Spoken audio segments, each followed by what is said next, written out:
네, 찬양하겠습니다. 나의 주, 나의 하나님이여. 시작. 나의 주, 나의 하나님이여. 주를 경배합니다.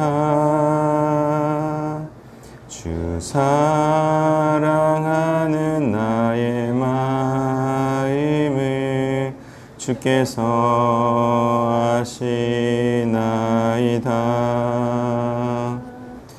깨뜨리록 함 내게 없으며 주께 드릴 향유 없지만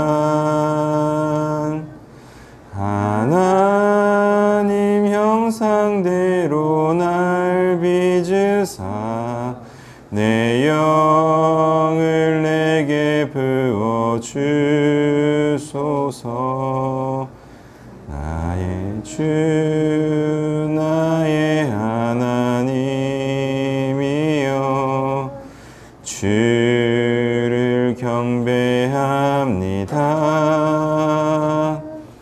주 사랑하는 나의 마음을 주께서 아시나이다. 고통 속에 방황하는 내 마음 주께로 갈 수 없지만 저항할 수 없는 그네로 주님의 길을 걷게 하소서. 나의 주 나의 하나님이여.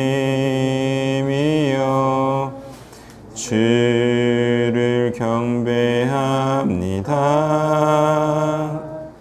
주 사랑하는 나의 마음을 주께서 아시나이다. 기도하겠습니다. 지금은 복음으로 하나님의 뜻을 이루며 구원을 받는 것입니다. 정말 많은 것들이 구원에 상관없는 것들이 우리를 매혹시키고 있지만 결국은 복음을 위한 활동밖에 남지 않는 것임을 알아 우리가 다른 사람을 눈치 보지 않고 오직 구원과 복음에 집중하며 하나님을 기쁘시게 하는 자들 되기를 원하며 이 모든 말씀 예수님의 이름으로 기도했습니다. 아멘. 본문 갈라디아서 3장 1절에서 9절이고요. 먼저 5절까지 교독합니다. 어리석도다 갈라디아 사람들아, 예수 그리스도께서 십자가에 못 박히신 것이 너희 눈앞에 밝히 보이거늘 누가 너희를 꾀더냐? 내가 너희에게서 담을 것을 알려하노니 너희가 성령을 받은 것이 율법의 행위로냐 복음을 듣고 믿음으로냐. 너희가 이같이 어리석으냐? 성령으로 시작하였다가 이제는 육체로 마치겠느냐? 너희가 이같이 마음대로 헛되이 받았느냐 마의 헛되냐. 너희에게 성령을 주시고 너희 가운데에서 능력을 행하시는 이의 일이 율법의 행위에서냐 혹은 듣고 믿음에서냐. 아멘. 자, 갈라디아 교인들이 바울이 전한 복음을 받아들일 때 율법에 대한 얘기는 없었습니다. 자, 이들은 율법을 행하지 않고도 복음만으로 성령을 받았고요. 성령으로 인해 이들은 하나님의 능력을 경험하고 행하는 자들이 되었습니다.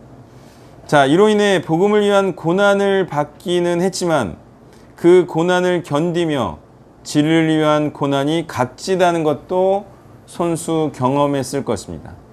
적어도 예전에 소망 없는 삶보다는 고생하지만 소망의 약속이 있는 삶이 더 좋은 삶이다 라는 것은 충분히 느꼈기 때문일 거예요. 자, 이렇게 복음을 위하는 좋은 삶을 시작했는데 율법을 행하는 삶을 실행하려는 것이냐? 묻고 있습니다. 복음을 받아들인 후에 일어난 성령의 역사들과 너희에게 일어난 삶의 변화가 율법을 행했기 때문이냐? 아니면 복음을 듣고 믿음으로 복음에 따라 살기 시작했기 때문이냐? 묻고 있습니다. 복음으로 충분한 것임에도 복음의 것들을 추가시키고 부담케 하는 것은 복음을 위한 발걸음을 무겁게 하고 복음 플러스 무엇을 복음이라 칭하게 하여 자신이 원하는 그 무엇을 복음에 얹어 취하려 함인 것입니다. 잘 팔리는 물건에 끼어 팔면 잘 팔리겠지. 하지만 그렇게 되면 잘 팔리는 물건에 부담을 주는 것이고요.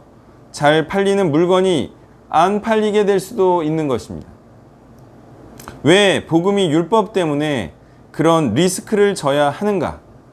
그러니 복음을 위해 사는 자들은 그렇게 살라고 둬야지, 그렇게 살라고 둬야지 그 사람에게 자신이 원하는 것을 부담시키면 그것은 복음을 위한 것이 아니고요. 복음을 죽이는 것이 될 수도 있는 것입니다. 그런데 사실 이런 일들이 왜 일어나냐면요.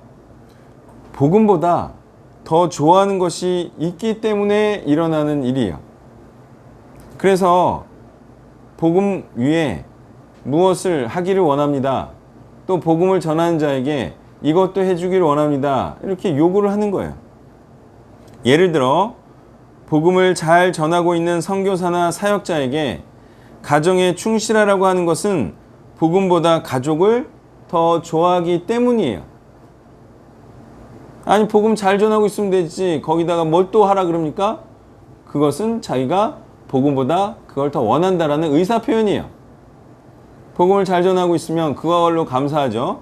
복음을 가장 소중하게 여긴다면 그게 혹시라도 변화를 주면 복음 잘 전하는 것이 못 전하게 되는 게 될까봐 걱정스러워서라도 더 추가 요구를 안 한다니까요.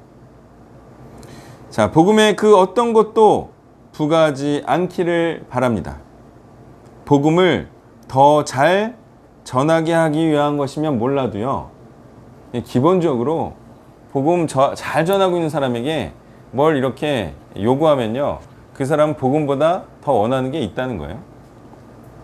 6절부터 9절을 교독합니다. 아브라함이 하나님을 믿음에 그것을 그에게 의로 정하셨담과 같으니라. 믿음으로 말미암은 자들은 아브라함의 자손이라 할지어다. 또 하나님이 이방을 믿음으로 말미암아 의로 정하실 것을 성경이 미리 알고 먼저 아브라함에게 복음을 전하되 모든 이방인이 너로 말미암아 복을 받으리라 하였느니라. 그러므로 믿음으로 말미암은 자는 믿음이 있는 아브라함과 그의 복을 받느니라. 아멘. 자, 아브라함에게 하나님께서 율법을 주신 적이 있는가?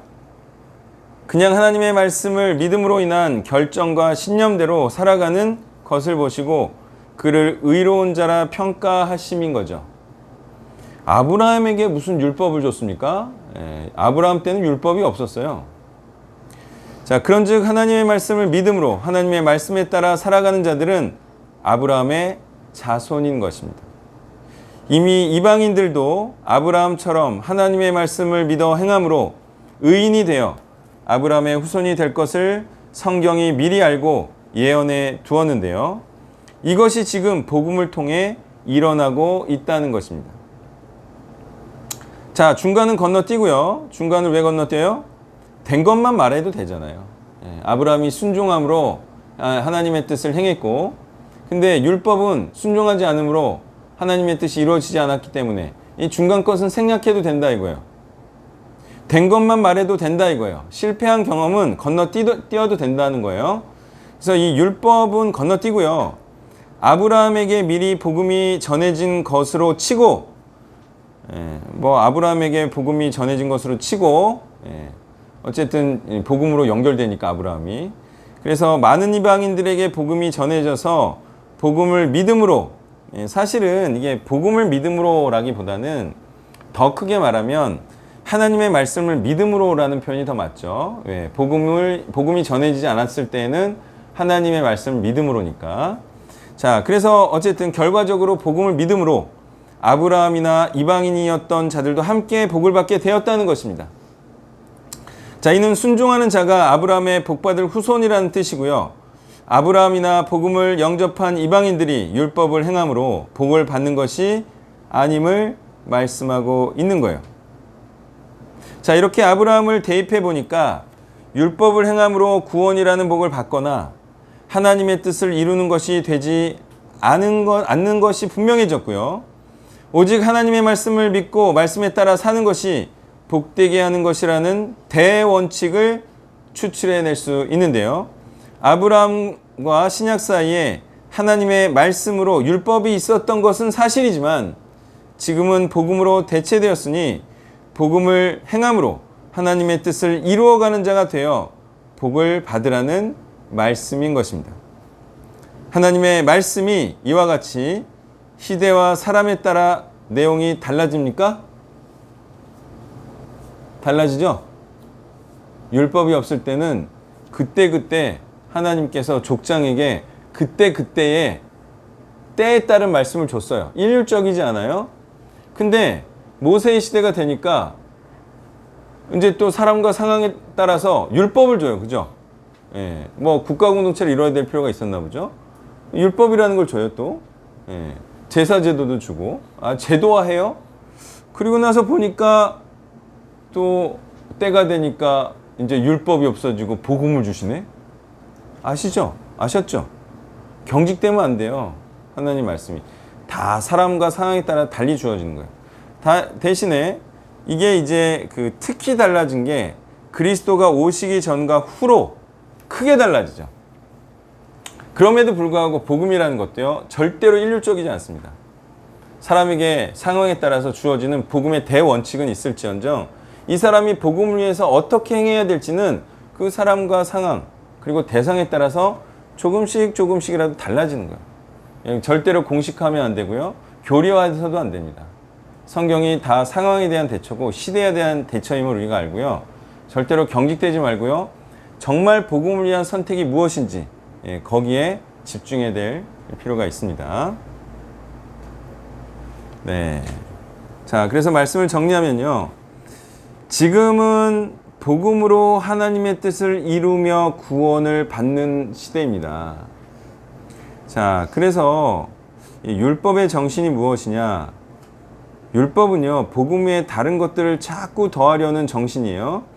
그래서 다른 많은 것들을 행하는 것이 구원되게 하는 것으로 사람들을 많이 매혹시키고 있어요. 근데 사실은 그 본질을 보면요, 그 사람은 복음을 위하는 것이 아니라 그 다른 것, 마치 구원을 위해 필요한 것처럼 보이는 그것을 위하는 사람임을 우리는 알아야 됩니다.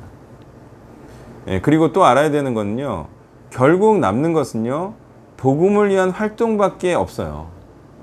지금 우리가 이 현세를 살아가면서 아, 정말 이것도 필요하고 저것도 필요할 것 같죠? 심지어는 그게 구원과 연결되는 것 같죠? 그렇지만 우리는 죽을 때에는 분명히 알 수 있어요. 그게 정말 우리의 구원에 필요했었는지. 그렇기 때문에 죽기 전에 우리가 정신 바짝 차리고 살아야 돼요. 우리에게 남는 게 뭐라고요? 결국은 복음을 위한 활동밖에 없다고요. 분명히 알고 율법 같은 거에 매혹되지 않기를 바랍니다. 다른 표현으로 하면 남들 눈치 보느라 딴 일 하지 마세요. 오직 하나님만 바라보시고 복음을 위한 활동을 하시기를 바랍니다. 네, 이 메시지 바로 하시면 됩니다.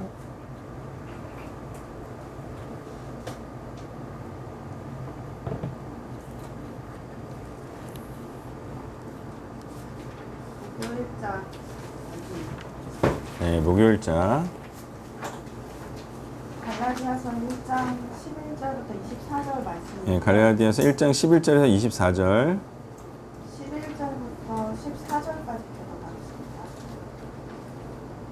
형제들아, 내가 너희에게 알게 하노니 내가 전한 복음은 사람의 뜻을 따라 된 것이 아니니라.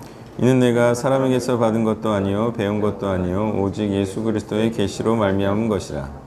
내가 이전에 유대교에 있을 때 행한 일을 너희가 들었거니와 하나님의 교회를 심히 박해하고 내가 내 동족 중 여러 영겁자보다 유대교를 지나치게 믿어 내 조상의 전통에 대하여 더욱 열심히 있었으나. 갈라디아서 1장 1절에서 자신의 사도권이 하나님과 예수님께로부터 왔음을 잠시 언급했던 바울은 11절 이하에서 자신이 어떻게 예수님을 만났는지 어떻게 사도가 되었는지를 구체적으로 밝힘으로써 자신의 사도권에 대한 오해와 왜곡을 적극적으로 항변함으로 바울이 전한 첫 복음이 올바른 올바른 것임을 전하고 온전한 복음에 굳게 서게 하고자 하는 맥락입니다. 11절에서 자신이 전한 복음이 사람의 뜻을 따라 된 것이 아님을 설명합니다. 뜻을 따라의 따라는 뭐뭐에 대하여 라는 뜻으로 바울이 전한 복음이 사람에 대한 것, 즉 사람을 위한 것이 아니라는 것입니다. 인본주의적 복음이 옳지 않은 것을 명확히 직접적으로 말하고 있습니다. 그럼에도 이것을 받아들이지 못하는 신앙인들이 너무나 많습니다. 그들은 복음도 자신을 위한 것으로 알고 있습니다. 복음의 핵심이 자신이 구원받고 천국을 가는 것이라 믿습니다. 그뿐 아니라 이 땅에서도 잘 먹고 잘 사는 축복을 받아야 한다고 믿고 그렇게 하나님께 요구합니다. 그러나 복음은 하나님을 위한 것이며 하나님에 대한 것이며 하나님 나라를 위한 것입니다. 이러한 하나님의 뜻에 합당한 의로운 자에게 복음의 은혜를 누릴 수 있는 권세를 주시는 것입니다. 자신을 위하는 이기적인 자, 하나님을 위하지 않는 자기 중심적인 자에게는 복음이 또 하나의 정욕으로서 결국 주어질 수 없는 것입니다. 12절에서 바울이 전한 복음이 사람에게서 받은 것이 아니라 예수 그리스도의 직접적 계시로 받은 것임을 말하고 있습니다. 바울은 다메섹 도상에서 예수님께서 직접적으로 음성으로 나타나셔서 자신의 존재를 알리시고 바울을 이끄셨음을 말하고 있습니다. 그는 이전에 유대교에 대한 열심으로 기독교의 대종자들을 박해하고 멸하던 자였습니다. 특히 조상의 전통에 대해서도 열심히 있었음을 설명하고 있습니다. 유대인들은 모세가 시내산에서 하나님으로부터 율법을 받을 때 성문율법 및 구전율법도 받았다고 믿고 구전율법은 모세 때부터 계속 지금까지 전수되고 있다고 보았습니다. 이는 613개 조항으로 훗날 요약되어 더욱 큰 권위를 부여받았는데 주로 생활과 밀착된 것이었으므로 성문율법보다 사람들의 생활을 더 깊숙이 진수하여 사람들의 생활에 깊은 영향을 미쳤다고 합니다. 결국 율법 자체나 율법의 근본 정신이 아닌 것들이 오히려 더 큰 주가 되는 상황이 되자 유대인들은 더욱 진리에 멀어진 오늘날과 같은 상황이 된 것입니다. 진리란 불변화하는 것이어야 함에도 진리가 한 민족, 한 시대, 한 지역의 생활과 연결된 조항일 수 있을까요? 복음 전파를 위해 한 문화나 한 민족에서 중시하는 부분을 다수 존중해 주어 초신자로 하여금 신앙을 시작하게 할 수 있지만 계속적으로 비본질적인 것들에 대해 매여 있게 해서는 안 됩니다.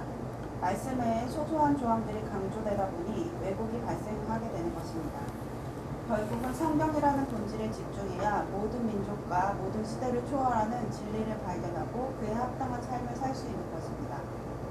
어떤 자매가 아버지가 담배나 술을 너무 좋아하셔서 하나님을 믿기 어려울 것 같다고 말했습니다.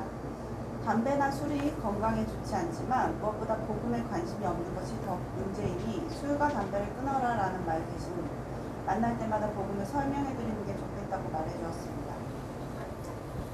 또한 사람이 죽음 이후에 어떻게 될지 등의 근본적 질문에 대한 이야기를 나눠보는 것이 좋겠다고 말해 주었습니다. 또한 이런 생각이 안 좋은 것은 술과 담배를 안 피고 교회 가끔 나가고 믿는다고 생각만 하면 구원받는다 착각하기 쉽기 때문에 여러모로 위험한 생각임을 알려주었습니다. 사람에게 본질이란 너무나 깊고 어려운 데만에 비본질이란 현상적으로 눈에 보이며 생활과 연결되어 있어서 쉽게 인식되고 이해되는 것이어서 자꾸 비본질적인 것들에 집중하기 쉽습니다. 똑똑한 사울 청년도 그랬던 것처럼 말입니다. 그러므로 우리는 힘들더라도 이렇게 성경을 깊이 있게 연구하며 하나님의 진리로 세상과 인간을 비춰보아 진리와 복음을 발견하고 전하는 일들을 계속해야 할 것입니다. 15절에서 24절 말씀을 교독하겠습니다. 그러나 내 어머니의 태로부터 나를 택정하시고 그의 은혜로 나를 부르시니라. 그의 아들을 이방에 전하기 위하여 예수께 나타내시기를 기뻐하셨을 때 내가 곧 혈육과 의논하지 아니하고 또 나보다 먼저 사도된 자들을 만나려고 예루살렘으로 가지 아니하고 아라비아로 갔다가 다시 다메섹으로 돌아갑니다. 그 후 3년 만에 내가 게바를 방문하려고 예루살렘에 올라가서 그와 함께 15일을 머무는 동안 주의 형제 야고보 외에 다른 사도들을 보지 못하였노라. 그러나 내가 너희에게 쓰는 것은 하나님 앞에서 거짓말이 아니로다. 그 후에 내가 수리아와 빌리비아 지방에 이르렀으나 그리스도 안에 있는 유대의 교대들이 나를 얼굴로는 알지 못하고 다만 우리를 박해하던 자가 전에 멸하던 그 믿음을 전한다 함을 듣고 나로 말미암아 하나님께 영광을 돌리니라. 이렇게 유대교에 열심히 했던 바울에게 예수님의 계시가 임하여 그는 극적으로 예수님의 사도가 됩니다. 이를 바울은 15절에서 예수님께서 자신을 어머니의 태로부터 택정하시고 그의 은혜로 부르셨다고 말합니다. 이 말씀을 들으면서 바울 같은 사람은 정말 너무 극적으로 택하시고 부르신 것 아닐까 하는 생각이 먼저 들었습니다. 이 정도 되면 특혜구나 생각했습니다. 그래서 강주고 간사님께 물어보고 몇 가지 오해를 풀 수 있었습니다. 다윗은 시편 71편 6절에서 모태로부터 택하였다는 말을 하지만 시편 51편 5절에서는 어머니가 나를 죄악 중에서 잉태하였다고 표현하고 있습니다. 동일하게 다윗이 스스로 하나님의 택하심을 모태로부터 받았다고 말하지만 스스로 죄 가운데 무너질 수 있는 상태에서도 나온 것임을 인식하고 있다는 것입니다. 즉 택함 받았으나 실패 없는 택정이 아니라 계속적으로 택함 받은 자의 합당한 삶을 살아갈 때만이 택함이 유지될 수 있다는 것입니다. 또한 예수님은 부르심을 받은 자는 많되 택함을 입은 자가 적다고 했듯 결국 모든 자를 부르시지만 택함에 합당한 자들이 택함을 받는다는 내용을 말씀하셨습니다. 여기서도 그 내용을 확인할 수 있습니다. 그리고 바울도 스스로 버림을 받을까 염려한다는 말을 한 것도 바울이 이 본문에서는 이렇게 말하지만 자신의 택함이 끝이 아니라 계속 그 삶을 살아내야 택함이 완성된다는 것을 알고 있었다는 것을 보여줍니다. 그러므로 하나님의 은혜로 이렇게 인도해 오셨지만 바울의 반응과 믿음이 필요하다는 뜻으로 받아들여야 합니다. 특히 본문은 자신이 택함을 받아 율법주의를 따르고 그리스도인들을 핍박하던 삶에서 복음으로 변화된 삶을 살게 되었으니 하나님의 은혜였으니 너희에게도 하나님의 은혜는 율법이 아닌 복음임을 말하려는 것이지 자신이 선택되었다는 말을 하려는 것이 아닙니다. 그리고 또한 바울에게 주어졌던 만큼의 극적인 계시는 아니어도 우리 모두에게 하나님의 택함을 위한 손길과 기회는 주어지고 있습니다. 신앙 좋은 친구를 통해, 가족을 통해, 지인을 통해 하나님의 계시를 받는 것이고 이렇게 성경을 가르쳐주는 교사들을 통해 하나님의 계시가 주어지고 있는 것입니다. 그리고 택함을 받은 자, 부름을 받은 자가 마냥 부럽기도 하겠지만 부름받는다는 것이 무엇인지 살펴보아야 할 것입니다. 부르다는 칼레오로서 부르다 외에 이름을 짓다라는 뜻도 있습니다. 성경에서 하나님께서 이름을 지어주신 후에 주어지는 것은 사명입니다. 부르신 후에 반드시 사명을 주십니다. 본문에서도 바울을 특정하시고 부르신 후에 16절과 같이 이방인의 사도로 사명을 주십니다. 바울과 같이 극적인 부르심을 하신 후에 이스라엘을 제외한 모든 열방의 사도로 부르시는 사명이 주어지는 것입니다. 바울은 주님의 부르심과 택하심에 합당한 사도의 사명을 거침없이 해나갑니다. 가족과 의논하지 아니하고 아라비아 사막과 다메섹으로 나갑니다. 그는 또한 먼저 사도된 자들에게 인정받고자 예루살렘 교회에 가지도 않습니다. 예수님의 계시가 있은 지 약 3년 지난 후에야 게바를 방문하려고 예루살렘에 가서 고작 15일을 머뭅니다. 그리고 주의 형제 야고보를 만났다고 말합니다. 바울이 예루살렘에 오래 머물면서 여러 사도들로부터 신앙을 전수받아 사도가 되었다는 소문이 거짓에 불과하다는 것을 밝히고자 함이었습니다. 먼저 예수님을 받아들인 예루살렘 교회 유대인 성도들은 자신의 신앙이 이방인에 비해 우월하다는 생각에 사로잡혀 있는 상태에서 복음의 율법을 더한 기독교를 이방인에게도 강요하고 있었습니다. 특히 갈라디아 교회는 그로 인해 처음 전해진 순수한 복음이 변질되는 피해를 크게 당하고 있던 터였습니다. 이때 자신의 사도권이 예루살렘 사도들에 의한 것이 아닌 예수님으로부터 직접 계시를 통해 받은 것임을 밝히므로 비본질을 본질과 섞어 가르치는 잘못된 우월감에 빠진 거짓 교사들에게 일침을 가하고 있습니다. 21에서 24절에서 바울은 자신이 예루살렘 교회 지도자들에게 특히 사도권 인정 등을 받는데 연연하지 않고 수리아와 길리기아 지방으로 다니며 복음 전하는 일을 계속했음을 알리면서 오히려 자신의 변화된 모습에 유대 교회들도 하나님께 영광을 돌렸음을 설명하고 있습니다. 바울은 전반적으로 예루살렘 교회가 이방인 교회보다 우위에 있지 않음을 설명하며 자신의 사도권도 예루살렘 지도자에게부터 온 것이 아님을 밝히며 또한 자신도 한때 조상의 전통을 중시했던 자였으나 그것이 중하지 않음을 깨달았음을 밝히며 율법을 강조하고 덧붙이는 거짓 교사들에 대해 직간접적으로 책망하고 있습니다. 오늘날 복음에 많은 비본질적인 것을 복음의 이름으로 갖다 붙입니다. 복음보다 사람의 안녕과 행복, 안전을 중시합니다. 사람의 안녕과 안전을 위협한다면 다 극단주의자 취급을 받으며 복음이 아닌 것으로 되어버립니다. 복음이 사람을 위하는 것인 줄 착각하는 자들입니다.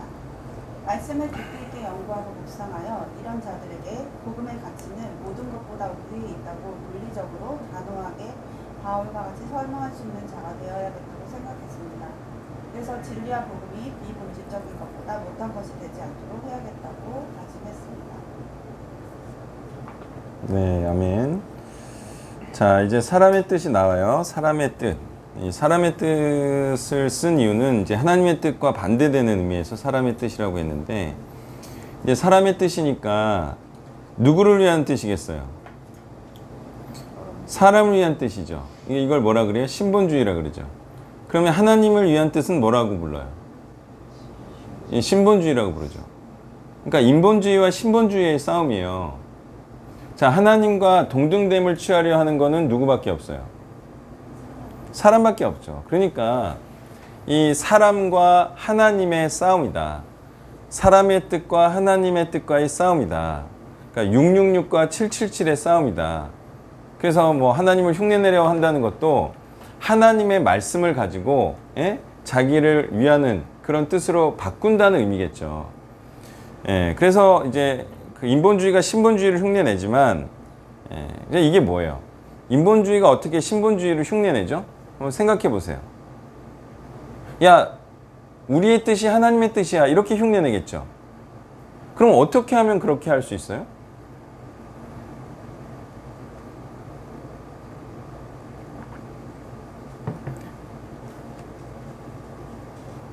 야, 이 뜻이 하나님의 뜻이 하려면 일단 뭘 가지고 해야 돼요? 재료와 소재가 뭐여야 돼요? 일단 하나님의 말씀을 가지고 해야 돼요. 아니 그냥 아무것도 없는 상태에서 자기가 그냥 생성해내가지고 이게 하나님의 말씀이야. 그러면 아무도 안 믿을 거 아니에요. 예전에 고대 시대에는 그랬겠죠. 근데 지금 하나님의 말씀이 있잖아요. 하나님의 말씀을 가지고 이게 하나님의 뜻이야. 그러면 자기의 뜻이 하나님의 뜻으로 이렇게 보이게 할 수 있나요? 그런 식으로 한다는 거예요. 그러면 이걸 조금 더 쉽게 말하면 복음을 자기를 위해서 사용한다는 거죠. 복음을 자기를 위한 것으로 바꾼다는 거죠. 복음을 사람을 위한 것으로 만들겠죠.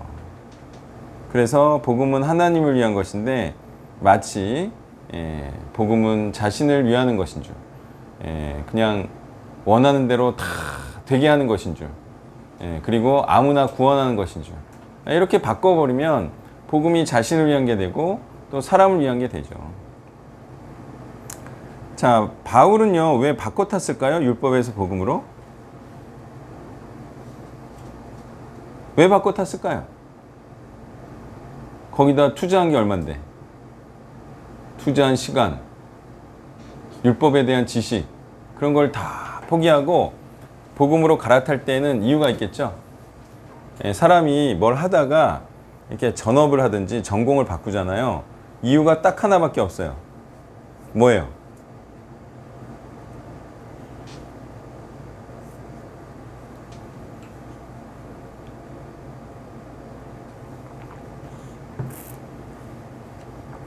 아무 생각이 안 나요?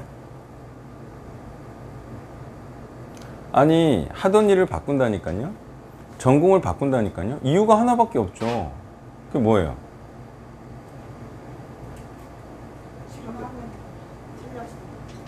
아, 이게 안 될 일이지. 아직 안 되니까 바꾸는 거 아니에요? 아니다 싶으니까 바꾸는 거 아니에요? 그리고 이 일은 뭐예요? 될 것 같으니까 옮기는 거지. 아, 율법은 안 될 것 같아. 가만히 이제 뭐 예수님도 나타나셨겠다 생각해 보니까 안 될 것 같아. 그리고 복음은 가만히 생각해 보니까 될 것 같아. 그럼 옮겨 타는 거죠. 실제로 그래 왔나요? 율법이 될 것 같이 이렇게 하면서 안 됐죠. 바울이 그걸 이제 제대로 본 거죠. 자, 율법이 또한 아브라함을 생각해 보니까 원래부터 있었던 하나님의 말씀도 아니야.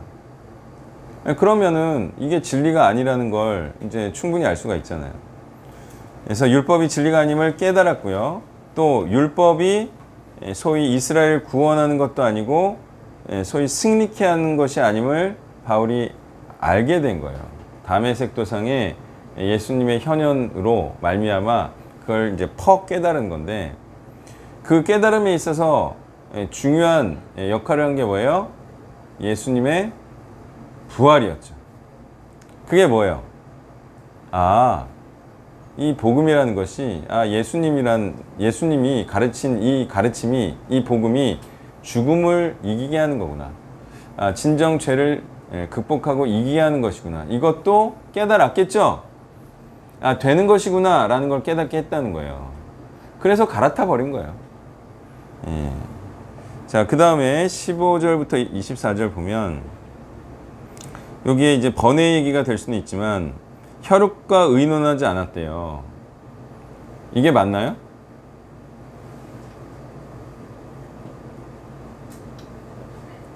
왜 혈육과 의논하지 않는 게 맞아요? 바울이 역시 똑똑해요. 혈육과 의논하지 않았대요. 못 가게 하거나 지체시. 하나님의 뜻대로 행하는데 가족이 뭐 이렇게 뭐 무의미가 있나요? 무슨 의미가 있나요? 아니, 그러면 봐세요. 이게 하나님의 뜻이야. 복음을 위해서 하는 게 하나님의 뜻이야. 근데 가족이 뭐 반대하면 안 할 건가요? 그것도 아니잖아요. 아무 의미 없어요. 아니, 이게 하나님의 뜻인데 뭐 어쩔 거예요. 그냥 하는 거지. 가족이랑 의논을 왜? 이상한 거죠. 굉장히 이상한 거예요, 그건. 그리고 바울이 의논하면 어떨 게 뻔해요. 반대할 게 뻔하지 뭐. 랍비 집안에. 그러니까 의논 안 하는 거예요, 이럴 때는. 왜 의논을 해서 괜히 하나님의 뜻을 행하지 않을 가능성을 왜 열어놔요? 이렇게 하는 거예요, 원래. 자, 그 다음에 자, 이제 하나님의 어떤 택하심에 대해서 얘기를 했어요. 내 어머니의 태로부터 나를 택정하시고, 요 택정하시고 단어 이렇게 보신 분, 택정하시고 단어 보신 분 뭐라고 돼 있어요? 분리하다, 따로 떼어주다, 지명하다. 네, 그죠? 그러니까 뭐 관심을 두고 뭐 하나님께서는 뭐 어쨌든 관심을 두고 보시는 거예요. 모든 영혼을 사실은 뭐 보시는데 뭐 특별히 더 보고 계실 수도 있고, 어쨌든 그럴 만한 상황이 하나님께서 특별히 보고 계실 만한 상황이 있었어요. 자, 어쨌든 뭐 사울은 안 그랬나요? 하나님께서 특별히 보셔서 왕까지 세워주셨는데, 뭐 사울도 뭐 자기가 열심히 안 하고 자기가 타락하고 그러면은 뭐 소용없는 거예요. 노력하는 거예요. 뭐 택함 받았다 해서 뭐 노력 안 해도 뭐 저절로 됩니까? 그런 게 아니죠. 자, 최근에 뭐 그 코로나 백신도 있고, 뭐 오래전 얘기지만 9.11 테러도 있고, 그래가지고 사람들이 백신을 안 맞으라 그래. 예? 왜 그러는 줄 알아요? 뭐 성시경도 뭐 이렇게 백신 뭐 이렇게 강요하지 마라. 응? 그 각자가 판단하는 거다. 이렇게 얘기해. 유식한 사람들이 그런 얘기 하거든요, 요즘. 근데 우리로서는 이해가 안 돼. 아니, 백신 맞으라고 하는데 왜 그거를 뭐 거부하고 뭐 한다 그래요? 물론 과학적인 판단이 틀리긴 하지만 어쨌든 뭐 객관적으로 맞으면 좋은 거 아닙니까? 자기가 부작용이 있을 것 같으면 안 맞고 뭐 그렇게 뭐 하는 건데, 근데 희한하게 이런 거부적인 움직임이 있어요. 자기 건강을 위해서 하라는 건데. 되게 신기한 거는요, 외국은 마스크 잘 안 쓰잖아요. 그것도 그냥 안 쓰는 게 아니라 그냥 반발심으로 안 쓰는 게 있다는 거예요. 우리는 이해가 안 돼. 근데 그 반발심의 정체가 뭔지 아세요?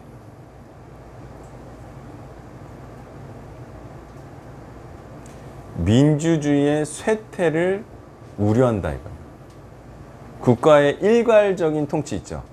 그리고 개인의 정보를 이런 전염병이라는 이유로 다 수집을 하고, 그래서 민주주의가 쇠퇴할 것을 우려한다는 거예요. 실제로 이런 팬데믹이나 또는 테러로 인해서 이 민주주의가 쇠퇴를 했을까요? 네, 그러니까 뭐 선진국은 아닐지라도 후진국은 이런 것 때문에 쇠퇴를 한다는 거예요, 실제로. 그래서 민주주의가 우리가 민주주의를 얻었다고 해서 이것을 그냥 된다라고 보면 안 된다는 거예요. 민주주의도 얻었지만 쇠퇴할 수 있다라는 거예요. 그래서 계속 지켜나가야 한다는 거예요. 그러니까 인본주의자들의 말이에요, 이게. 인권주의자들의 말이죠. 보세요. 모든 원리가 뭐예요? 얻었다고 해서 그대로 유지되는 게 아니에요. 지속적으로 그것을 유지하기 위해서 노력을 해야 된다는 거예요. 아니 누가 뭐 택정을 했다 뭐 그거 끝까지 갑니까? 그 사람 계속 순종해야지. 자, 이런 사실을 알고 뭐 택정했든 안 했든 본인이 계속 순종해야 된다 이거예요. 더더군다나 우리가 잘 알잖아요. 하나님의 은혜로 그리스도의 은혜로 바울을 불렀어요. 성경에서 부른다고 하면 청함이죠. 초대죠. 그렇지만 택하심은 언제 일어나요? 그 부르심의 초청에 응해서 천국잔치에 들어갈 때 그때 응했다. 택함을 받았다라고 하죠. 그러면 그 택함하고 요 15절의 택정함은 같아요? 틀려요? 다른 거예요. 단어는 같아도 심지어 단어가 같아도 전혀 분위기가 틀린 그런 단어. 그러니까 자꾸 단어에 속지 말라고요. 그냥 자기가 전반적인 상황을 알고 그렇게 이해하고 가야지. 택정함, 선택받았네? 구원받았네? 자꾸 그렇게 기계적으로 가지 말라고요. 성경은 그렇게 해석하는 거 아니고요. 자, 바울이 뭐 부르심을 받았든 뭐 택정을 받았든 뭐 특별히 하나님께서 뭐 선택하여 부르셨든 바울이 딱인 이유를 말해보세요. 이방인의 사도로 딱이야. 바울은 정말 딱이에요. 그래서 정말 특별하게 부르시잖아요. 남은 막 3년 동안 이렇게 막 데리고 다니면서 했는데 바울은 그냥 그것도 승천하셨다가 다시 보이셨어. 이건 정말 특별한 거죠. 이게 딱이기 때문이에요. 이방인의 사도로. 자, 뭐가 딱이에요?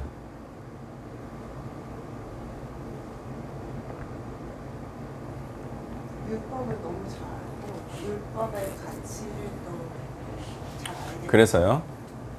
그래서 오히려 이거의 패난을 알기 때문에 이게 없는 자들에게 이게 없어서 율법에 관하여 특심이 있고 제일 앞서던 자가 율법을 안 행해도 된다는 주장을 하게 되면 이게 얼마나 설득력이 있겠어요. 그러니까 율법의 인생을 바쳤던 자가 이제 회심한 이후에 하는 주장이 뭐예요?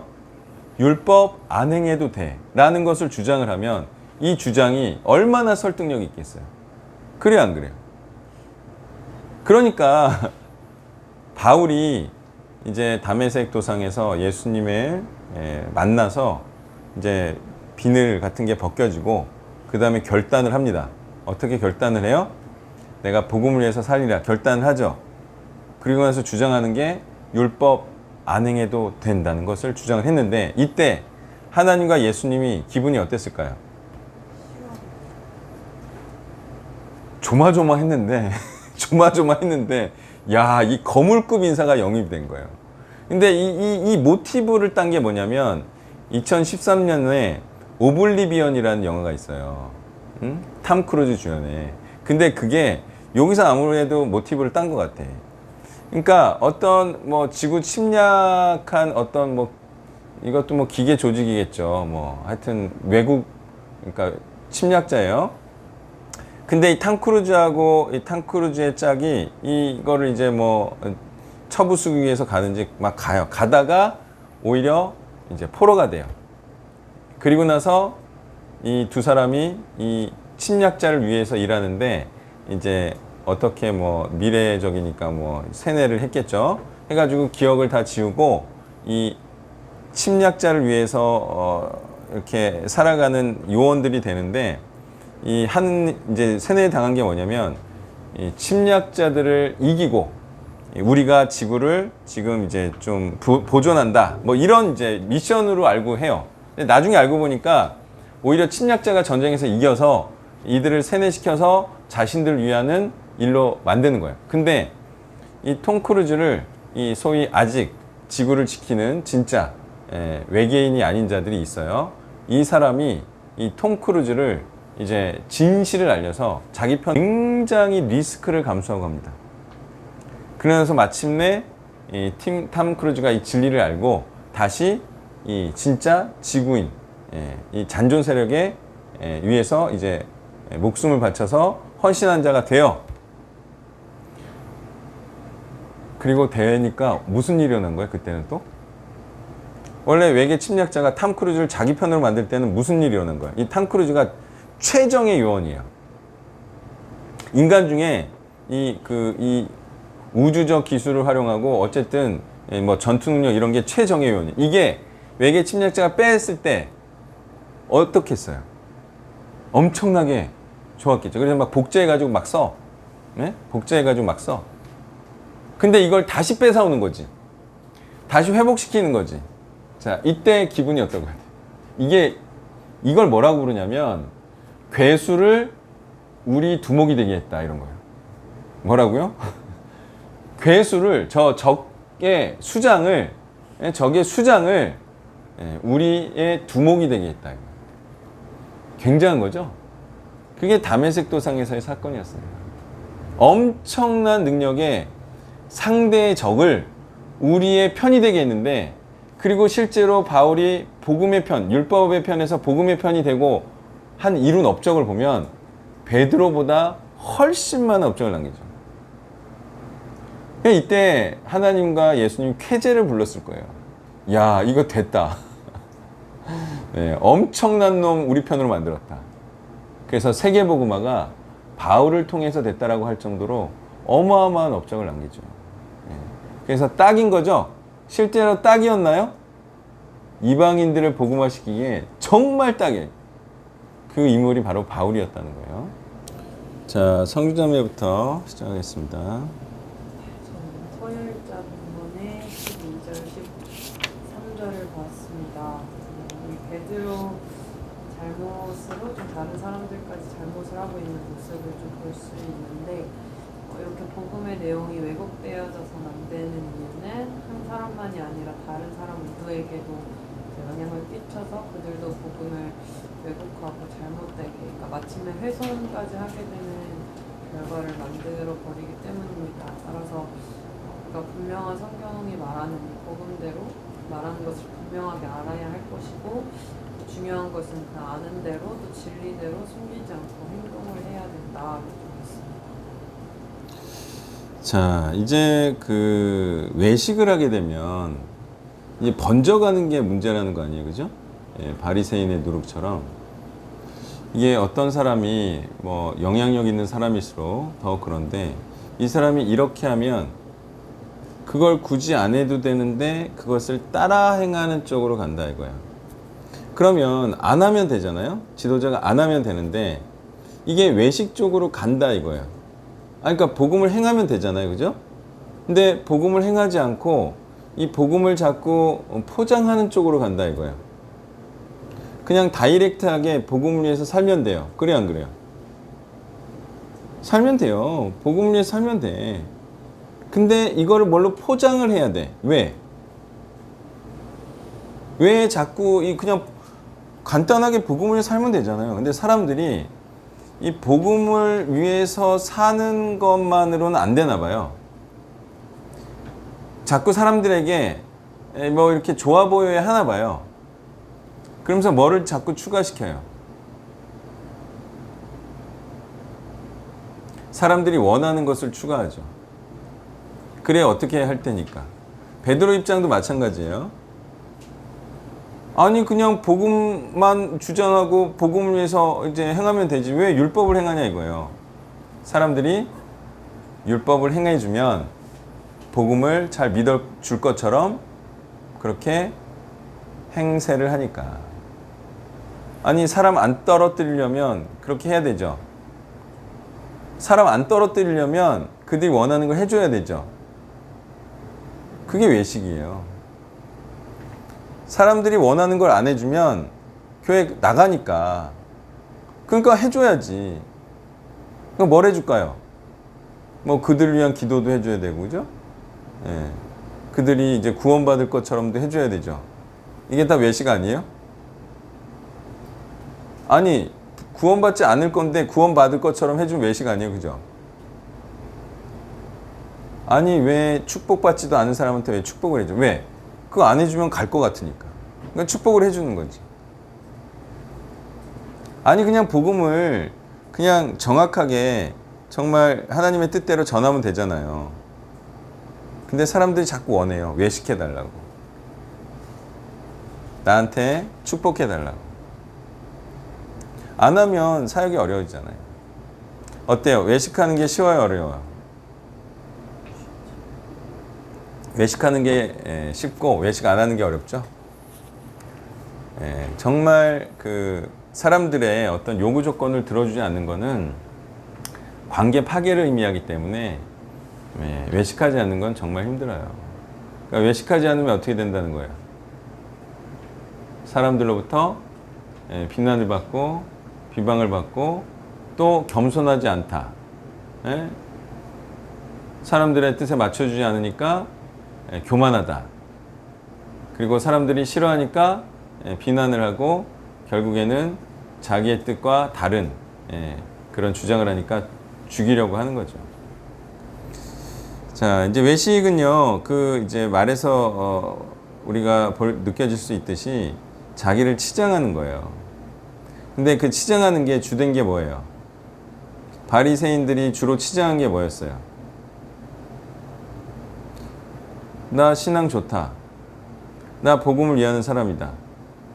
뭐 어쨌든 난 하나님을 경외한다 하면서 치장했던 것들이 다 종교적인 행위였죠. 종교적인 형식이었죠. 기도 많이 하고, 그리고 뭐 가난한 사람들 돕는다고 하지만 사실은 진짜로 돕는 게 아니라 도와주는 척하는 거고, 척하는 거예요. 실제로 신앙이 좋지 않으면서 신앙 좋은 척하는 거죠. 최근에 있었던 일처럼 신앙이 안 좋으면서 여태까지 신앙 좋은 척했어. 아니, 하나님보다 가족을 더 사랑했으면서 하나님을 더 사랑한 척했어. 그랬었죠. 그게 외식이 외식. 하나님을 예배하지 않으면서 예배하는 척했어. 하나님 위에 살지 않으면서 나는 하나님을, 예수님을 주님이라고 말해왔어. 이게 다 외식이죠. 근데 제일 외식 많이 하는 사람이 누구예요? 진짜 외식 많이 하는 사람. 누가 봐도 얘는 외식이야. 그게 애들이죠. 어때요? 애들 찬양할 때. 막 뜨겁게 막, 하나님을 사랑하는 듯이 하죠. 근데 실제로 어때요? 전혀 하나님을 사랑하지 않고요. 전혀 자아적이지 않지가 않아요. 전혀 자신을 위해서 살아가는 애들이 아니에요. 자들이 아니에요. 그런데도 그렇게 하는 이유는 뭐예요? 그렇게 교회에서 해야죠. 교회에서 해야지. 찬양하고 감동 받은 듯이 해야지. 그게 다 외식이에요, 외식. 애들이야 뭐 귀엽기라도 하지. 어른이 못하러 그래요. 그러니까 종교 형식을 행하면서 자기가 신앙 좋은 듯이 행세하고 또는 스스로도 자신이 신앙 좋은 것인 줄로 착각하는 거. 이게 외식이에요. 그럴 필요가 없다 그랬어요? 그럴 필요가 없어요. 뭐하러 그래? 나 신앙 요 정도야. 말하면 되지. 말하면 이제 그 정도 하고 뭐 도와주든지 뭐 이렇게 하겠죠. 전혀 신앙 좋은 척 할 필요 없어요. 그죠?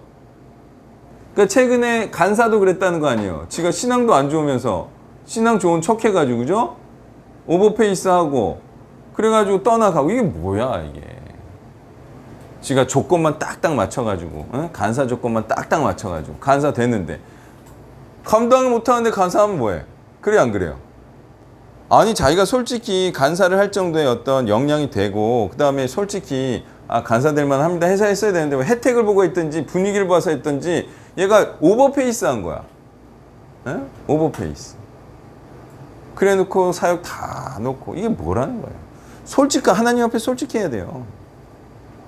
청년은 사실은 배우는 때이기 때문에 역량이 굉장히 좁아요. 저도 경험을 했는데 정말 어려운 일이 닥치면 청년 때는 진짜 힘들어요. 근데 나이가 들면 괜찮거든요. 근데 청년 때는 뭐 워드 실력이 부족해서라도 힘들고요. 말하는 게 언변술이 안 돼서라도 힘들고요. 힘든 거를 이렇게 비껴나가는 그 방법을 몰라서라도 원래 힘든 거예요, 원래. 그런 거를 이제 견뎌야지 그것도 멘탈이 좋은 거지. 아니, 청년이라고 해서 힘들다고 해서 그만두면 그것도 사실은 영성이 안 좋은 거예요. 자, 승현점에 있어요. 우물자 2장 2절 직접 전해요. 계시를 따라 올라가 2절부터 내가 이방 가운데서 전파한 법을 그들에게 제시했다고 하는데요. 유력한 자들에게 이제 사사로이 하기도 하고 공적으로 전하기도 했는데, 공적으로도 이방인에게 허락하신 복음으로 인해 이방인에게 미친 놀라운 결과를 보고했던 것으로 보고, 또한 이것들을 유력한 자들에게도 개인적으로 전했던 것을 알 수 있습니다. 공적인 자리에서 혹은 사적인 자리에서 이방인 사역을 공유함으로 이제 더 공신력을 얻고 거짓 교사들에 대해 더 힘있게 꾸짖고 잘못된 가르침에 흔들린 자들을 더 붙잡아 줄 수 있게 되는데요. 결국 자격증을 따는 것은 이런 것들도 모두 결국은 복음을 위한 것이어야 한다. 자, 지금 이제 갈라디아서 2장 2절에 보면 이 복음을 전할 때 복음을 듣고 복음을 믿고 율법을 행하지 않아도 되는 것을 공적으로나 사적으로나 어필했다는 거죠. 사도들에게.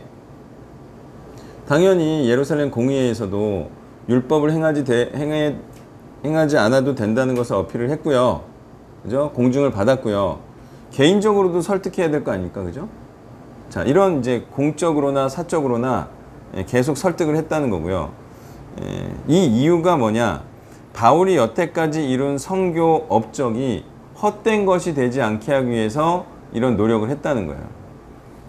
자, 이거는 우리가 흔히 알고 있듯이 어떤 공인된 어떤 권력 기구나 어떤 공인된 기구에 이것을 인가받는 거예요. 그죠? 율법을 안 행해도 된다. 근데 이거를 이제 인가받지 못하면 혹시라도 바울이 했던 사역들이 율법을 행해도 되는 걸로 한다면 바울이 전한 복음도 이상해지는 거고, 그죠? 바울이 전한 복음도 이상해지는 거고, 이미 복음을 받아들인 사람들도 실족할 수 있는 거고, 그죠? 그리고 더 중요한 것은 앞으로 복음을 전하기가 상당히 어려워지는 거죠. 율법도 행해라. 근데 왜 이방인들에게 율법도 행하라는 것이 왜 그렇게 어려운 것일까요? 왜 해서는 안 되는 것일까요? 이방인들에게 율법을 행하라고 하는 것은 굉장히 복음화에 지장을 초래하는 거예요. 특별히 이유가 있다 그랬어요. 어떤 이유가 있어요?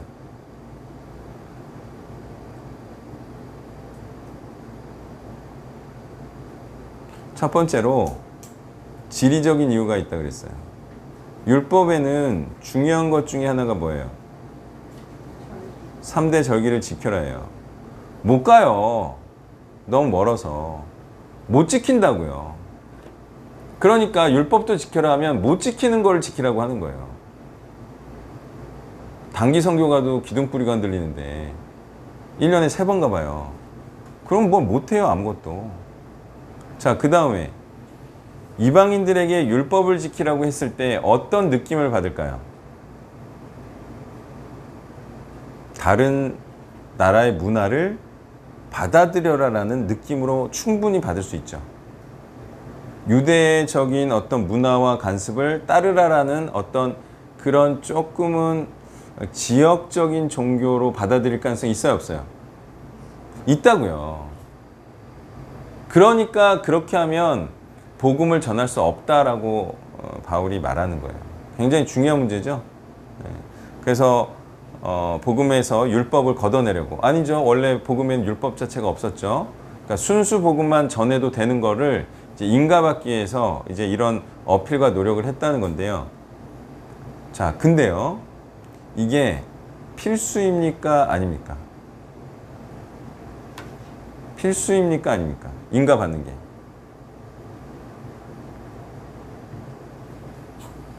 인가받는 게 필수는 아니에요.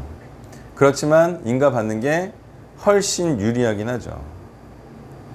바울이요, 사도들의 인가를 받고 복음을 전했나요?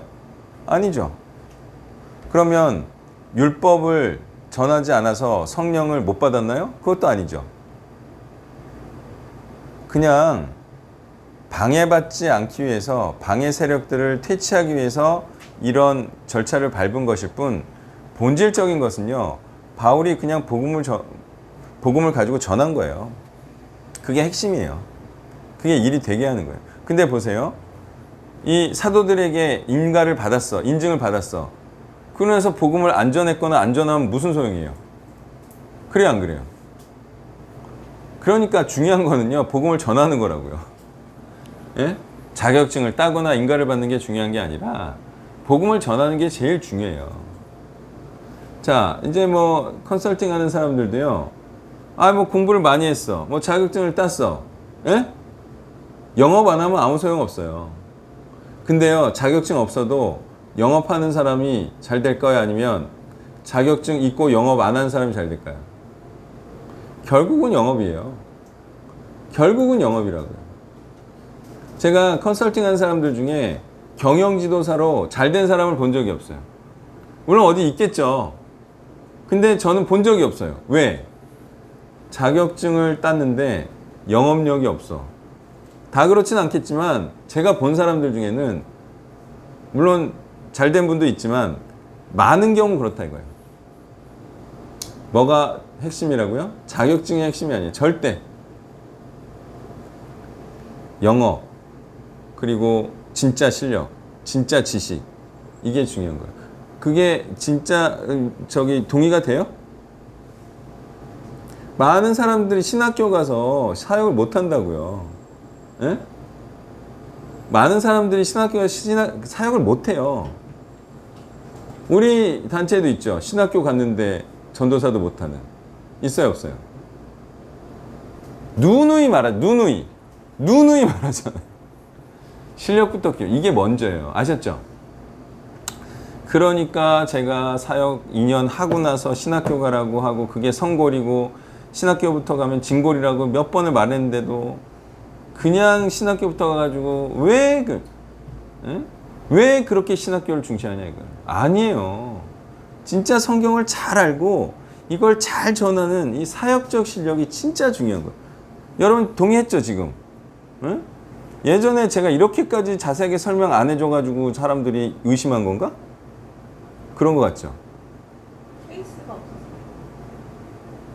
아니지, 케이스는 있었지. 촬영 컨사도 있었는데 처음부터 못 봤거나 또는 이 자세한 설명을 실감 있게 못 받아들인 거야. 그래 안 그래? 그러니까 이런 거지. 신학교 가면 어찌어찌 되겠지. 그렇죠? 그렇게 가지고 된 사람이 있어요? 원래 실력이 있던 사람이 신학교를 가서 사역을 계속하는 거지. 신학교 가면 어찌어찌 되겠지 하는 사람 중에 실력 없는 사람이 가서 된 적이 한 사람도 없어요. 그리고 그 사람들 중에 내 허락받고 간 사람도 한 사람도 없어요. 신학교 가도 좋다라고 할 때 가는 게 좋아요. 제가 뭐 안 되게 하려고 신학교 안 보냅니까? 되게 하려고 신학교 안 보내는 거지. 집중해야 돼요. 집중. 이 성경과 사역에 집중해야 돼요.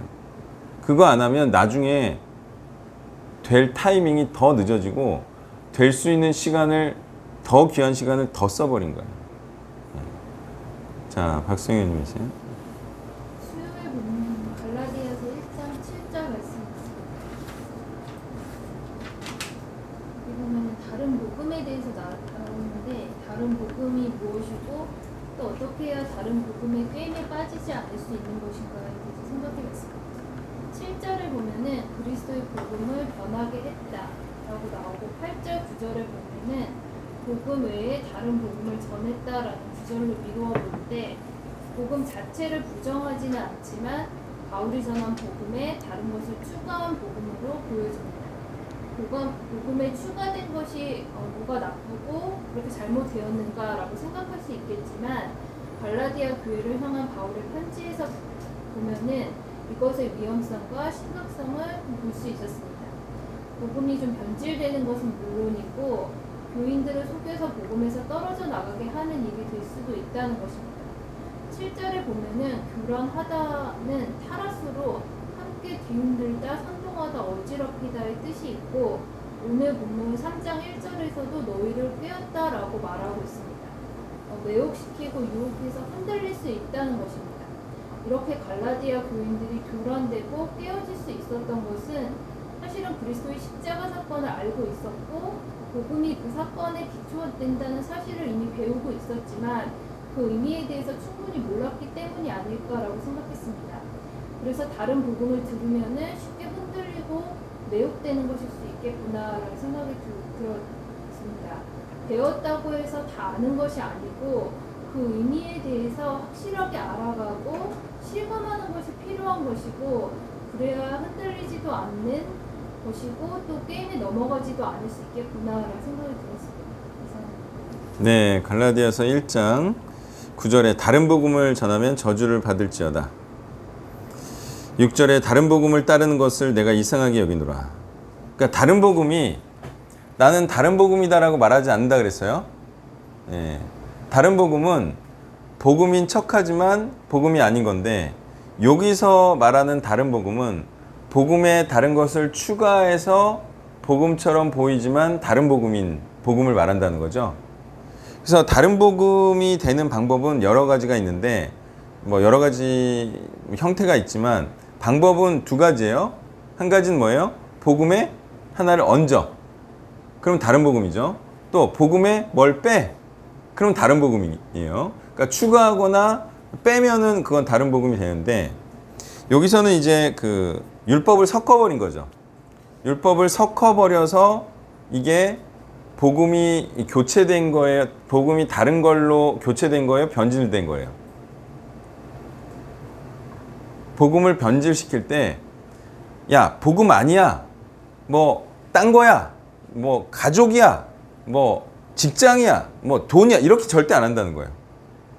복음 위에, 야, 가족도 소중해. 야, 돈도 중요해. 직장도 중요해. 이게 다른 복음이에요. 그러면 헷갈리죠? 아니, 복음도 중요한데, 뭐 가정도 중요하지 않겠어? 에? 좀 가족도 돌봐. 이런 식으로 간다는 거지. 말할 때. 아, 복음도 중요하지. 그런데 돈도 중요하잖아. 이렇게 가는 거죠. 그러면 사람들이 뭘 추구하겠어요? 자기가 추구하고 싶은 걸 추구하면서 복음은 살짝 곁들이면서 아, 나도 복음을 위해 살아라고 말을 하겠죠. 그게 다른 복음이라는 거예요. 근데 이제 뭐를 얹으려고 하는 사람은 왜 그렇게 추가하려는 것이냐를 한번 생각해 볼 필요가 있다는 거예요.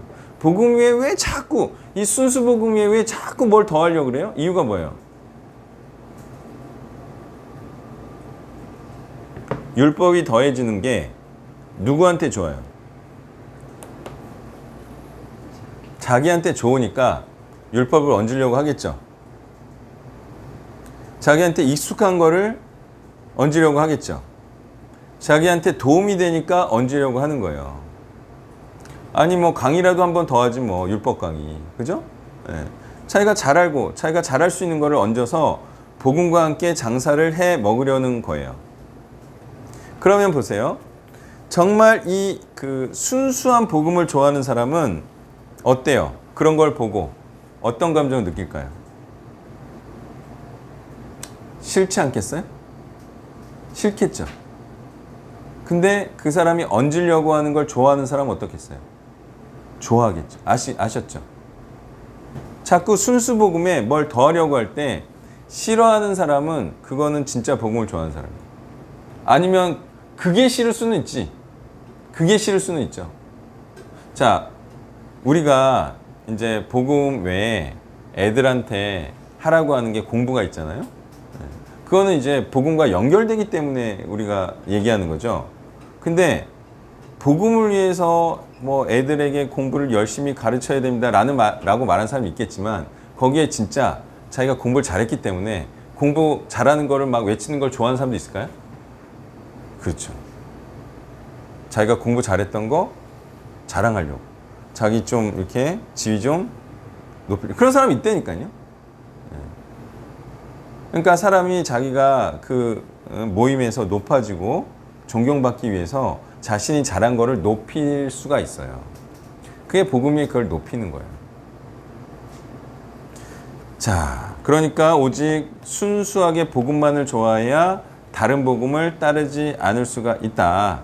그게 종교 형식이든 돈이든 가족이든 직업이든 사업이든 그거를 너무 강조해. 예, 그리고요, 좋아한다 안 한다는 뭘로 알 수 있는지 아세요? 그 사람이 이걸 정말 좋아하는지 안 하는지는 뭘 보면 알 수 있는지 아세요?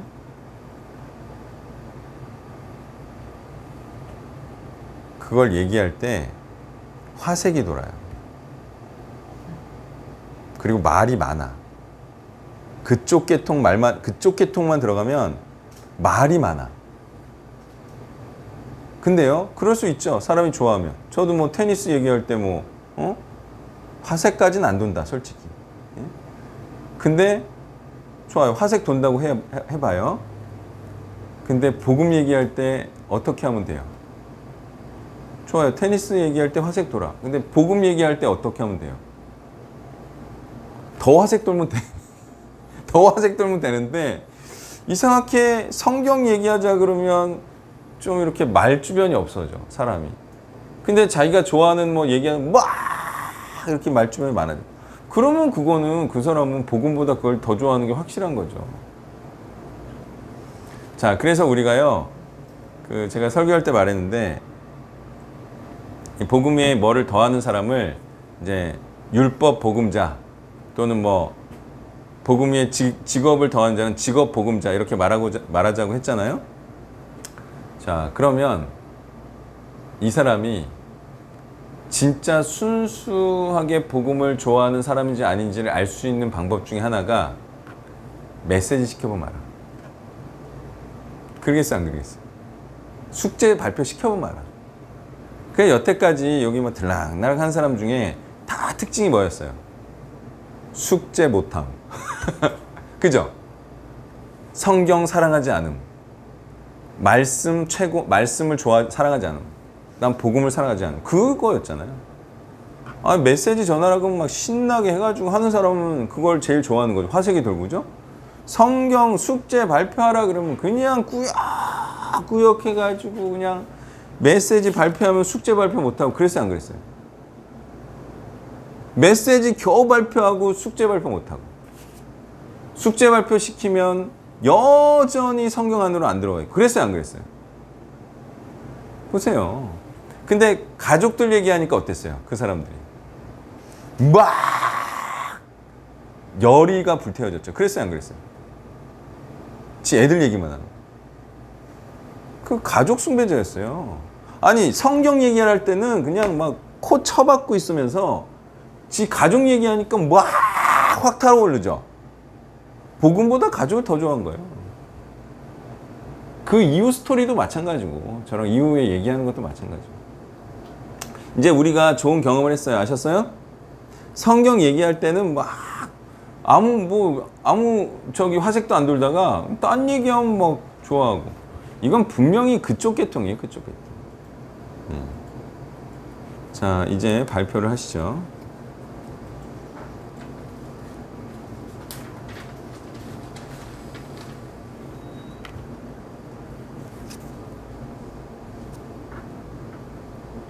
목요일자에서 네.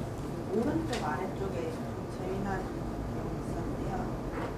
17절 아라비아는 이제 나바티안의 아레다 왕이 바울의 사역을 인지하고 죽이려 하는 것과 그곳에서의 바울의 사역은 상당히 성공적이었다고 했습니다. 재밌네요. 네. 저항과 공격이 많을수록 온전하고 상대의 죄를 지적하는 훌륭한 복음을 전하는 사역이 보여준다는 표현을 했습니다. 인지했어요? 인지했냐고. 저는 이제 센터에서 많이 듣고 알고 있었는데 이런 표현이 매일 성경에서 나왔다는 게 너무 재밌었어요. 네, 25페이지 아래 17절에 대한 주해를 보고 얘기한 건데요. 제가 이제 계속 말해왔죠. 사실 비난이 없으면 그거는 사역을 못한 거다. 아니 뭐 공격도 하고 비난이 있어야 그게 사람들한테 말씀이 전파된 거고, 그죠? 어떤 우상 숭배자들에게 위협이 됐기 때문에 대공격을 하는 거지. 아니, 비난도 없고 뭐 공격도 없어. 그거는 사역을 못한 거죠. 그래서 지금 제가 유튜브를 하고 있지만 아무 비난이 없어요. 자, 이유는 뭐예요? 몇 명 보질 않으니까. 근데요, 그걸 보고 야, 이거 진짜 이거 틀렸다. 그런 사람이 댓글을 달까요? 달면 더 좋아지게 하는 건데. 저는 그걸 바라고 있는데. 누가 제 유튜브를 보고 막 비난해 주기를 바라고 있어. 그래야 뭐 이슈가 되고 뭐 사람들이 와서 뭐 왁자지껄이라서. 지금 댓글이 한 편에 한 개도 거의 안 달려요. 자, 그래서 우리를 이제 비난하고 떠난 애들이 나는 그걸 보고 욕을 해주길 바래. 그래야 뭐라도 굴러가지. 예? 자, 우리가 나중에 큰 싸움을 준비하고 있어요. 근데 우리가 최근에 일어난 일로 봐서는 싸울 때가 아니야. 지금 막 뭐가 뭔지도 모르는 것 같아. 제가 볼 때 이게 복음이 뭔지 말씀이 뭔지 모르는 것 같아. 더 준비해야 돼요. 그리고 이런 소규모 전쟁을 계속 치러야 돼. 또 몇 명 또 죽어야 돼. 그래서 단단해지고 또 단단해지고 또 단단해지고 해가지고 싸우는 건데, 예, 그게 그랬을 때 싸웠을 때 있잖아요. 제대로 우리를 죽일 사람이 있으면 그게 큰 조직일수록 우리는 대성공한 겁니다. 아셨죠? 그럼 그때 우리는 어떻게 해야 돼요? 그때는 우리는 파티를 벌여야 돼요. 야, 드디어 우리가 정말 세력 있는 자들로부터 공격을, 우리에게 정말 죽이려 하는 일이 일어나는구나. 우리가 예전에 비난받으려고 그렇게 애를 써도 아무도 비난해주지 않았는데 이제는 야, 그렇게 이름 있는 데에서 우리를 비난해주는구나. 기뻐해야 돼요, 안 해야 돼요? 기뻐할 거야, 안 할 거예요? 안 기뻐할 것 같은데? 괴로워할 것 같은데요? 막 멘붕 오고 있잖아요. 우리가 믿는 복음이 맞아? 해롱해롱 할 것 같은데, 제가 볼 때는. 비난에 맞서서 나는 여전히 의롭다라고 주장할 수 있을 정도의 아주 굳건하고 깊이 있는 지식을 미리 마련해 둬야 됩니다. 안 그러면 그때 또 힘드니까 또 저쪽으로 가버려요. 힘드니까 쉬운 구원론으로 가버린다고요. 근데 최근에 일어난 사태는 그것도 아니었어. 최근에 일어난 사태는 예전처럼 쉬운 구원론으로 가버린 게 아니었죠. 지금은 뭐였어요? 이 두 그룹의 케이스를 보니까 지금 케이스는 어떤 케이스였어요?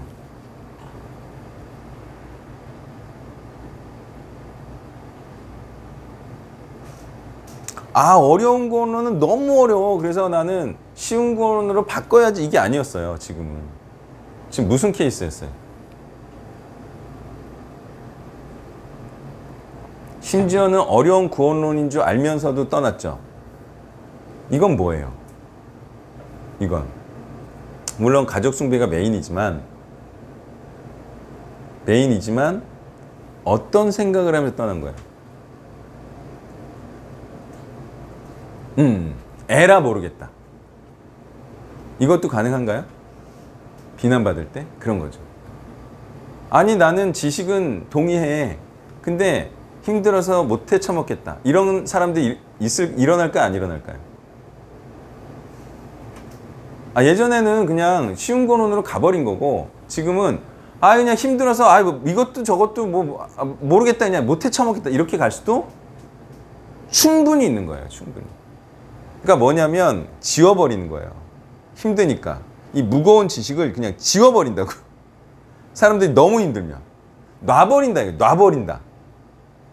그래서 멘탈 안 좋은 사람들이 자살하죠. 왜? 문제가 해결이 안 됐잖아요. 놔버리는 거죠. 그냥 이 어려움에서 그냥 도망치고 싶은 거죠. 그런데니까 사람들이 힘들면, 너무 힘들면 도망가 버린다고요. 그게 지금 일어난 일이에요. 에라 모르겠다. 너무 힘들다. 일단 모면하자. 그리고 나서는 못 돌아오죠. 민망하니까. 그 놓으면요, 그 상황과 어려움이 없어지는 게 아니에요. 그죠? 나중에 더 큰 문제로 그대로 닥쳐오죠. 아, 자살하면 문제가 해결됩니까? 그 문제가 어디로 가요? 남아있는 사람한테 가죠. 아니 나 빚은 안 넘겼는데? 나 죽으면 빚은 다 소멸되는데? 근데 무슨 고통을 내가 넘겨?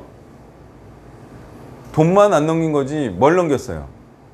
남아있는 사람들에게 상처와 또 그 사람이 해야 될 역할을 나한테 부담시키고 간 거죠.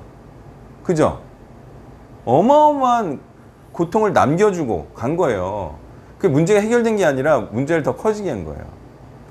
어제 승현자매가 9시 10분인가 가가지고 12시 넘어서 안 와요. 전화도 해도 안 받아.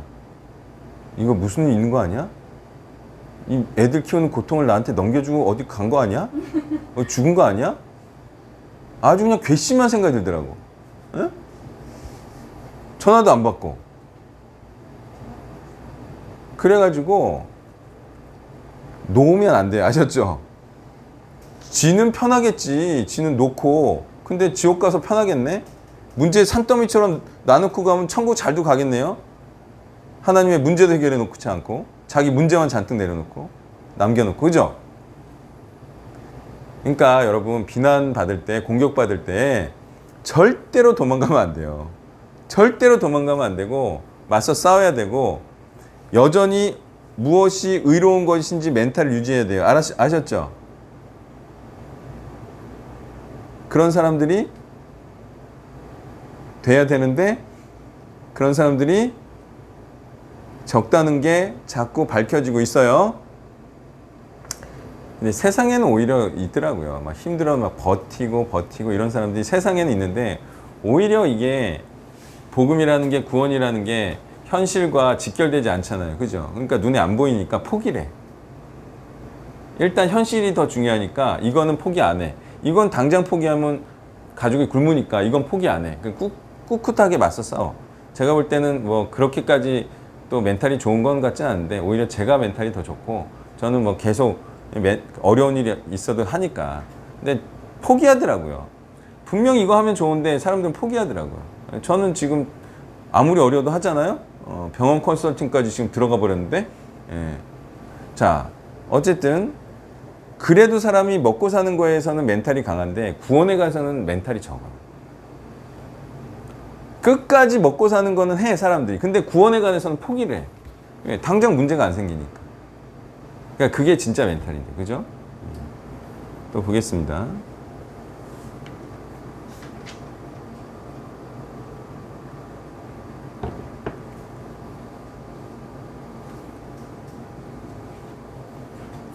금요일 본문의 2장 4절 말씀. 예, 2장 4절. 여기 보면은 자유를 엿보고 종으로 삼았다라는 구절이 있는데 구절을 통해서 복음에는 자유함이 있다는 것을 알 수 있고 또 자유함을 누리고 있는 사람들을 율법의 종으로 삼아 굴복시키려 한다는 것도 알 수 있었습니다. 근데 여기서 보면은 할례를 받지 않는 문제로 드러나고 있지만 할례를 받고 받지 않고의 문제는 아니다라고 생각을 했는데 그것은 여기서는 할례를 받지 않도록 얘기하고 있지만 사실 사도 바울은 디모데에게는 할례를 시키기도 했었습니다. 디모데에게 할례를 시켰던 이유는 디모데가 오해받지 않음으로 복음 전파에 더 수월했기 때문이다라고 생각했습니다. 할례를 받지 않았다고 자유함이 있다는 말도 아닌 것이고 할례를 받았다고 자유함이 없다는 것도 아닌 것이구나라고 생각했습니다. 역시 복음의 진리는 요한복음 8장 32절의 말씀이 생각이 났는데 너희가 내 말대로 살면은 참으로 내 제자가 되어 진리를 알게 될 것이고 그 진리가 너희를 자유롭게 할 것이다 라는 구절처럼 예수님의 명령에 순종하게 되고 그래서 진정한 제자로 살아가게 되는 그런 언행일치적인 삶이 되어야지 말씀도 깨닫게 되고 자유함도 있게 되는 것이고 또 그것이 사역이구나. 그래서 사역을 하고 안 하고가 중요한 것이지 뭐 이런 이슈들이 중요한 것은 아니구나라는 생각을 했습니다. 네, 저들이 이제 율법주의자들이 우리가 가진 자유를 엿보고 우리를 종으로 삼고자 했어요. 자, 그러면 내가 자유를 누리고 있어요. 근데 저들이 율법을 행하라고 하면서 내 자유를 빼앗으려고 그래요. 그러면 정말 이 진리를 행하는 게 자유인 것으로 아는, 다시 말해서 진리를 행하는 것을 좋아하는 자는, 다시 말해서 진리를 행하는 것이 자기가 좋아서 하는 자인 사람들은요, 이 율법을 행하라는 이 요구가 왔을 때 어떤 반응을 보일까요?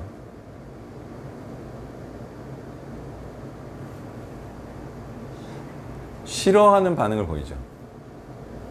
왜? 내가 하고 싶어서 하는 걸 하고 있는데 굳이 하기 싫은 걸 하라 그러면 누구나도 싫겠죠. 반대로 복음을 전하고 싶지 않은데 복음을 전하는 사람에게 이걸 하라 그러면 그 사람이 어떤 반응을 보이겠어요? 어차피 복음 전하기 싫은데 이거 하라 그러면 내가 고려해 볼게. 이제 뭐 이렇게 나한테 돈이 되는지 뭐 이렇게 고려해 보는 거죠. 자, 마찬가지입니다. 내가 복음을 지금 막 어쨌든 뭐 기쁘게 전하고 있어요. 그때 어떤 사람이 얘기를 합니다. 야, 돈 줄 테니까 이것도 해. 그러면 복음 전하고 싶은 사람은 어떤 반응을 보일까요? 싫어. 나 복음 전하고 싶어. 돈 준다라고 자꾸 미혹시키지 마. 이렇게 가겠죠. 근데 복음을 좀 전하기 싫었어. 근데 돈을 준대. 그럼 이제 고려해 보는 거죠. 고려해 보는 거예요. 자, 그런 식으로 이제 현상이 일어난다 이거예요. 정말 복음을 전하고 싶어서 복음을 전하는 사람은 다른 것들에 얽매이지 않고 복음 막 전하고 싶다 이거예요.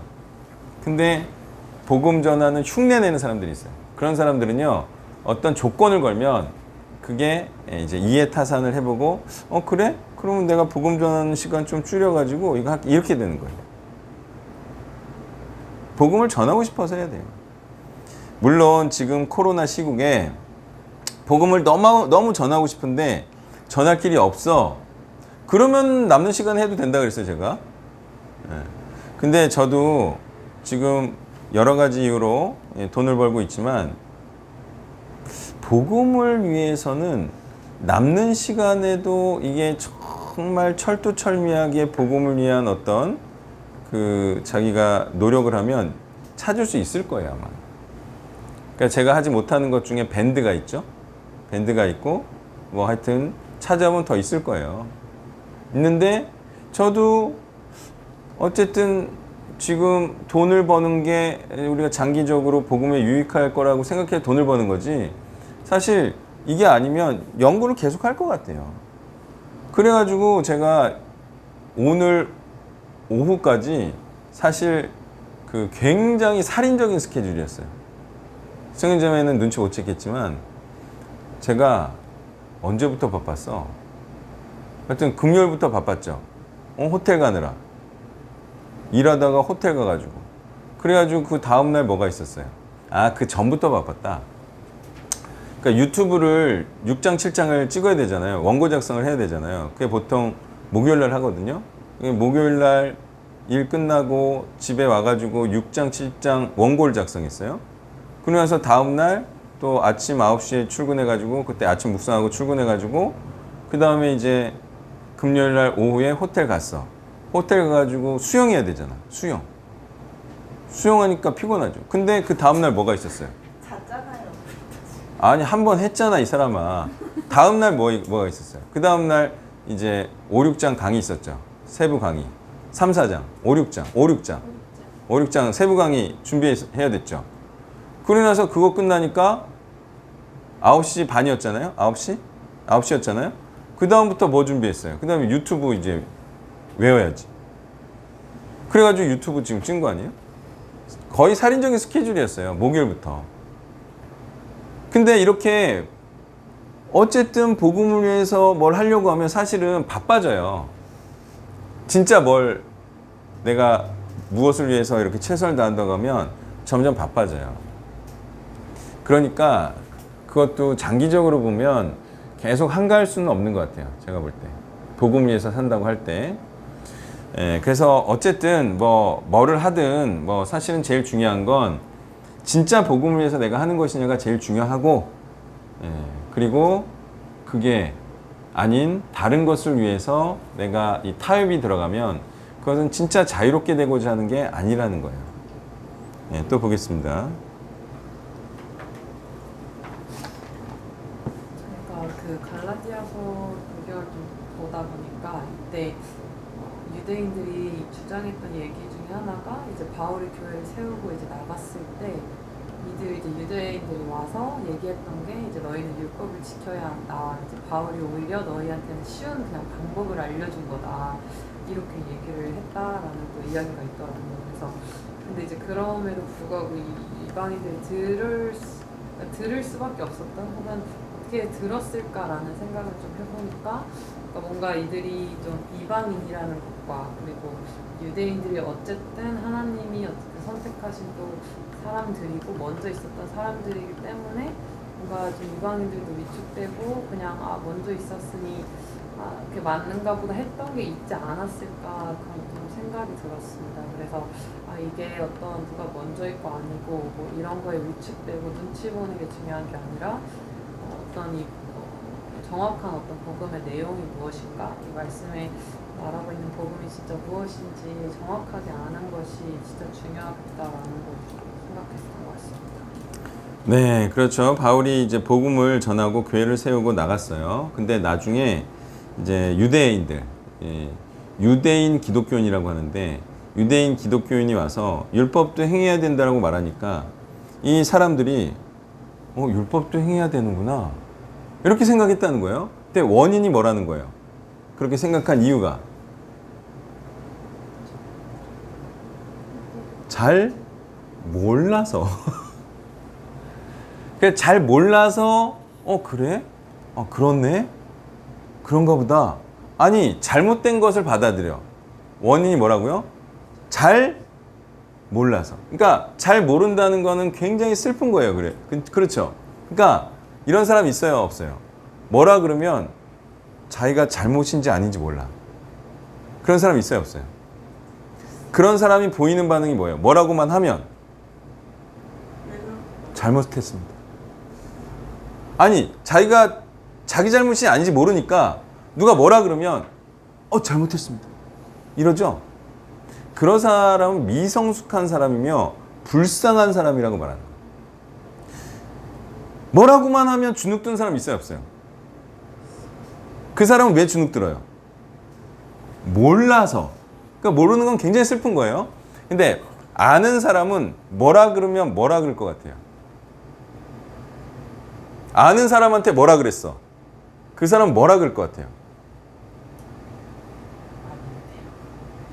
첫 번째, 자기가 잘못했으면 잘못했다고 하겠죠. 두 번째, 자기가 잘못하지 않았으면 잘못하지 않았다고 하겠죠. 좋아요, 안 좋아요? 그게 좋은 거예요? 아니면 뭐라 그러면 주눅들고 막 그런 사람이 좋은 거예요? 우리가 어릴 때 그러잖아요. 뭐라 그러면 사실 내가 잘못하지 않았는데도 대처를 못한 경우가 있어요, 없어요? 그런 경우는 또 어떤 경우야? 그것도 잘 모르는 경우지. 그러니까 그런 경우는 어떤 경우냐면 자기가 잘못하지 않은 건 아는데 말이 안 나간 경우죠.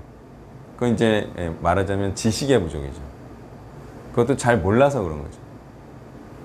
어렸을 때 그런 억울한 기억들이 다 있잖아요. 그리고 너무 당황스러워서 대처 못하고. 그러니까 모르거나 잘 모르는 것은 굉장히 슬픈 거예요. 그리고 자기를 자꾸 주눅들게 하는 거예요. 어떻게 해야 되겠어요? 많이 알아야죠. 특히 복음에 대해서.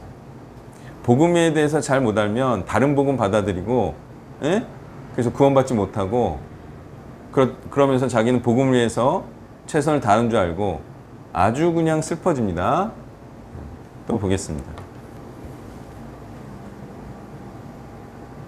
자, 갈라디아서 1장 17절 목요일 본문 보면은 바울이 이제 그 다메섹 도상에서 예수님을 만나고 그 다음에 다메섹으로 갔어요. 그죠? 그래서 거기서 비늘 같은 것이 벗겨지고 그 다음에 다메섹에서 이제 사울을 죽이려는 자들이 있어서 어디로 도망가요. 근데 거기가 아라비아였다는 거예요. 그러면 우리가 바울이 예루살렘으로 가지 않고 굳이 가지 않았어요. 그지 않고 아라비아로 간 이유는 뭘까요?